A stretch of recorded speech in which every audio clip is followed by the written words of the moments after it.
السلام علیکم، میں ہوں غوث سیوانی۔ بس جان گیا میں تیری پہچان یہی ہے، تو دل میں تو آتا ہے سمجھ میں نہیں آتا۔ امام تصوف حضرت ابو القاسم عبد الکریم قشیری رحمۃ اللہ علیہ تصوف کی بنیاد قرآن و حدیث کو مانتے ہیں۔ یہی سبب ہے کہ وہ تمام مسائل تصوف کے لیے پہلے قرآن مجید سے دلیلیں لاتے ہیں، پھر رسول محترم صلی اللہ علیہ وسلم کی احادیث سے سند ڈھونڈتے ہیں۔ اسی کے ساتھ وہ اپنے ماقبل صوفیہ کے اقوال کو پیش کرتے ہیں۔ یہاں ان کے افکار و نظریات کی ایک جھلک پیش کی جا رہی ہے۔ ان کے خیالات انہی کی کتاب سے لیے گئے ہیں۔ تصوف کا مقصد ہی معرفت حق ہے، اور انسان کا مقصد ہی اپنے خالق و مالک کی جستجو اور عبادت ہے۔ وہ زندگی نہیں جو طوفان حقیقت سے ناآشنا ہو۔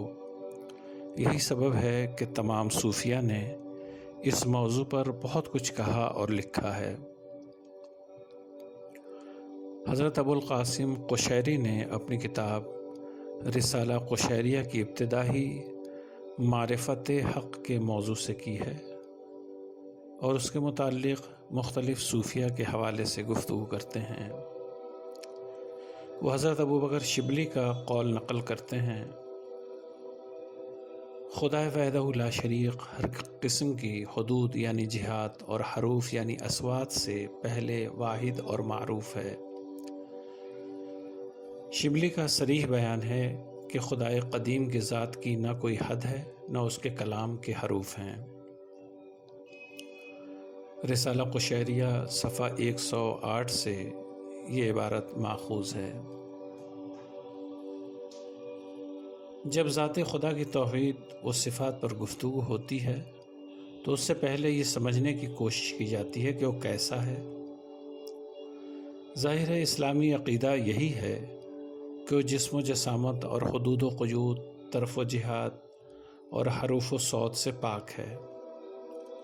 وہ واحد ہے، قدیم ہے۔ وہ کیسا ہے اسے لفظوں میں بیان نہیں کیا جا سکتا۔ وہ ویسا ہی ہے جیسا اس کی ذات کے لیے زیبا ہے۔ انسان پر اس کی معرفت فرض ہے، اور یہ سب سے پہلا کام ہے جو خالق نے اپنی ذی عقل مخلوق پر فرض کیا۔ امام قشیری لکھتے ہیں، کسی شخص نے رویم علیہ الرحمہ سے سوال کیا کہ اللہ تعالیٰ نے جن و انسان پر سب سے پہلے کس بات کو فرض قرار دیا؟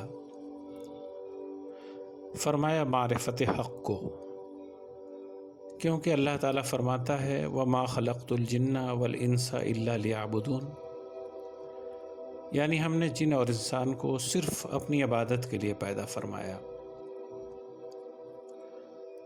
ابن عباس فرماتے ہیں اِلَّا لِيَعْبُدُونَ سے مراد اِلَّا لِيَعْرِفُونَ ہے، یعنی تاکہ وہ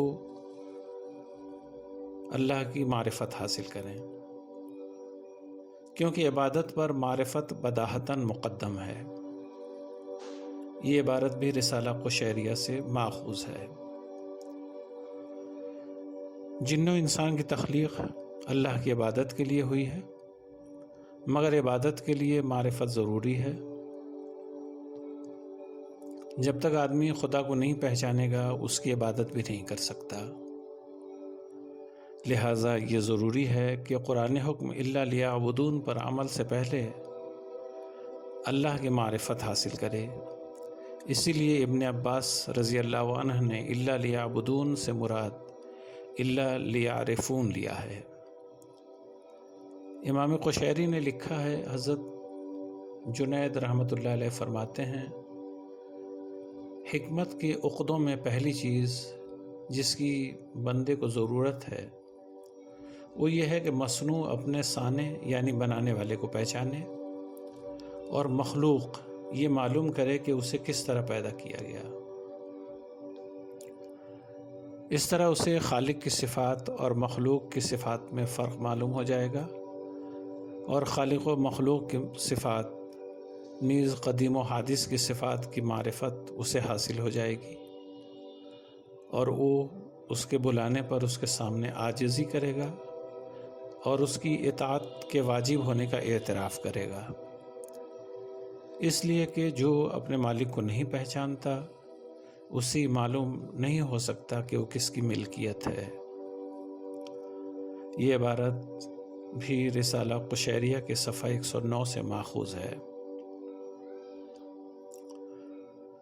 ہر بننے والی چیز کا کوئی نہ کوئی بنانے والا ہے، کوئی چیز اپنے پیدا کرنے والے کے بغیر پیدا نہیں ہو سکتی۔ جن و انسان کا اگر وجود ہے تو ظاہر ہے کوئی ان کا خالق ضرور ہے، اور اسی خالق و صانع کی معرفت انسان پر پہلا فرض ہے۔ اس کے لیے یہ جاننا ضروری ہے کہ اسے کس طرح پیدا کیا گیا ہے۔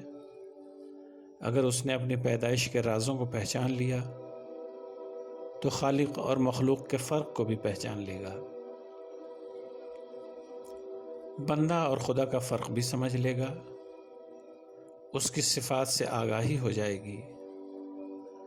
پھر انسان خدا کی برتری کا اعتراف کرے گا، اس کے سامنے اپنے سر کو جھکائے گا، اس سے اپنا ماوا و ملجا تسلیم کرے گا، اس کا خوف کرے گا اور ساری دنیا سے بے خوف ہو جائے گا۔ اللہ نے تمام جن و انسان کو اتنی عقل عطا فرمائی ہے کہ وہ اپنے خالق اور مالک کی ذات کو پہچانے اور اس کی عبادت کرے۔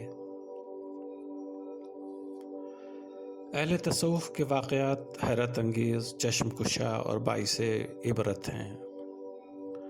انہوں نے جیسی عبادت و ریاضت کی، مجاہدہ اور نفس کشی کی، اس کی مثال نہیں ملتی، مگر ان کی زندگی کا ایک حیرت انگیز پہلو ان کی دنیا سے کنارہ کشی بھی ہے۔ بعض تو صاحب حیثیت تھے، مگر کسی واقعے نے ان کی زندگی کا رخ موڑ دیا اور انہوں نے سب کچھ اللہ کے راستے میں خیرات کر کے راہ سلوک اختیار کر لیا۔ مثال کے طور پر حضرت ابراہیم بن ادہم کو لیا جا سکتا ہے، جو بلخ کے شہزادے تھے، مگر ایک واقعے کا اثر ان کے دل پر اس قدر ہوا کہ انہوں نے شاہی عیش و آرام کو ترک کر کے تجرد کا راستہ اپنایا۔ امام قشیری لکھتے ہیں، ایک روز شکار کے لیے نکلے، لومڑی یا خرگوش کا پیچھا کیا۔ وہ ابھی اس کی تلاش میں تھے کہ ہاتف نے آواز دی، اے ابراہیم، کیا تو اسی لیے پیدا کیا گیا ہے، یا کیا تجھے اسی بات کا حکم دیا گیا ہے؟ اس کے بعد زین کے ہرنے پر سے ایک آواز نے کہا، اللہ کی قسم، نہ تو اس کے لیے پیدا کیا گیا ہے اور نہ تجھے یہ حکم دیا گیا ہے۔ یہ سن کر وہ گھوڑے سے اتر آئے۔